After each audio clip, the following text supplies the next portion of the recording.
Hi, everybody. I want to talk to you about embodiment and meditation.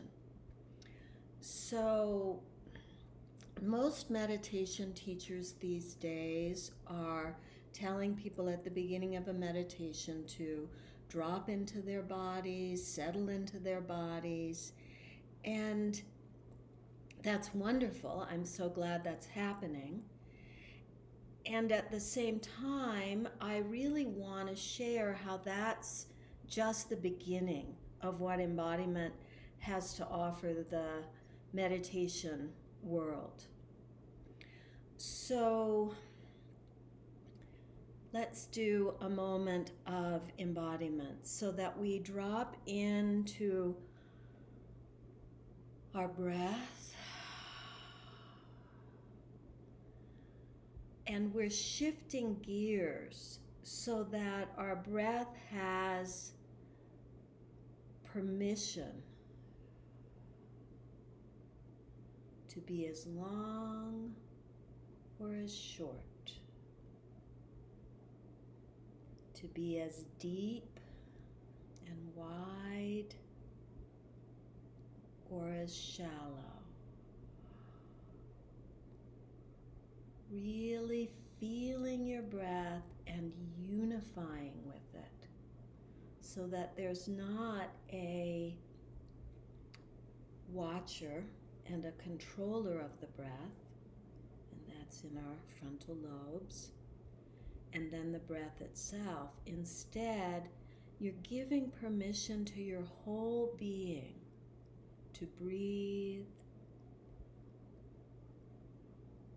however it wants to, letting go of cortical control of the breath. For most people, what happens when they're beginning meditation is they're looking for that controlling part.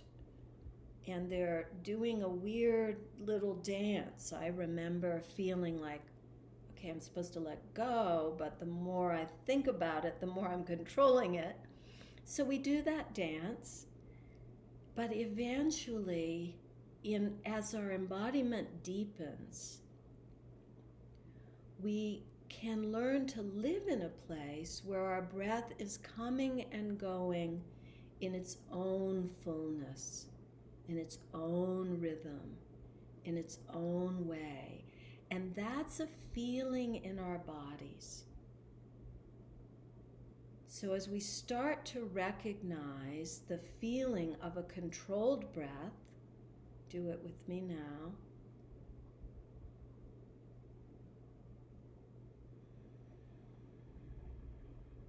Maybe you do it deeply.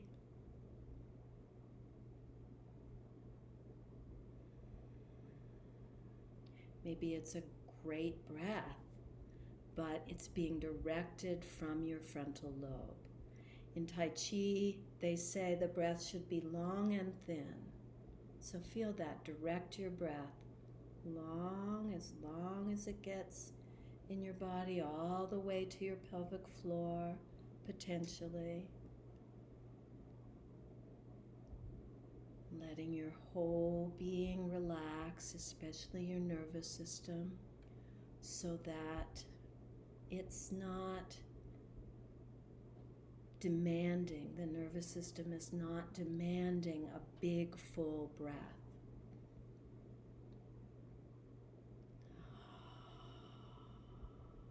It's only asking for what's metabolically needed right now. Now, if we get anxious, we need more breath. So it's part of shifting gears into a settled state, a settled being.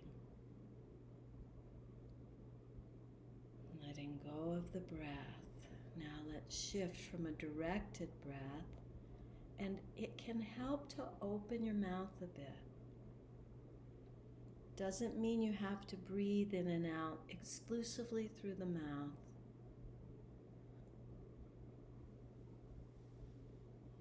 Opening the mouth and feeling what happens, because Our mouths are the minions of our brains. Our mouths from day one, pre-day one, if you count gestation in utero, our mouths have been shaping our breathing quality, shaping our breath. So if we open the mouth, we're releasing some of that control. The mouth is the minion of the brain, the controller, the part that says, okay, that's enough. Okay, that was a good breath. No more, you don't need more. Parting the lips if it helps you, and looking for the feeling of letting go of the breath.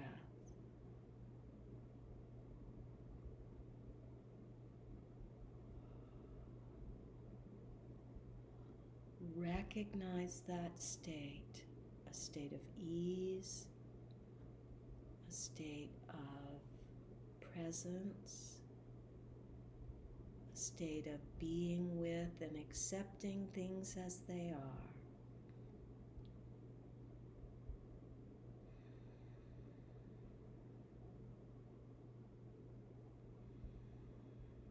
So letting go of the breath is the beginning of deeper embodiment. I'm going to pause the video here and then I'll start again to give you time to really, I hope, meditate with the breath in a way that perhaps you never have before. More and more deeply, opening more and more fully. Feeling the feeling of when you're controlling and when you're letting go. I hope you'll take some time with that.